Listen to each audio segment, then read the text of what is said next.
আল্লাহর কাছে হাজার হাজার শুকরিয়া, তিনি আমাদের সুস্থ সুন্দরভাবে পরিপূর্ণভাবে তৈরি করেছেন।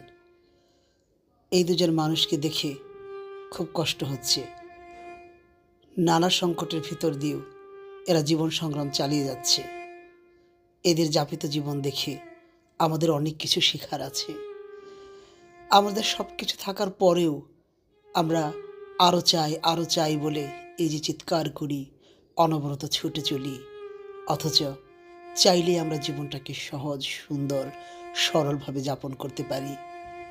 আমরা শুধু প্রতিযোগিতার রেশে ছুটতেই থাকি। এদের এই জীবন দেখে আমাদের সত্যি অনেক কিছু শেখার আছে। পা দিয়ে খাবার তুলছে, মুখ দিয়ে নিচ্ছে, একজন আরেকজনকে সহায়তা করছে। আহা! আল্লাহর কাছে হাজার হাজার শুকরিয়া, আমাদের ভালো রেখেছেন।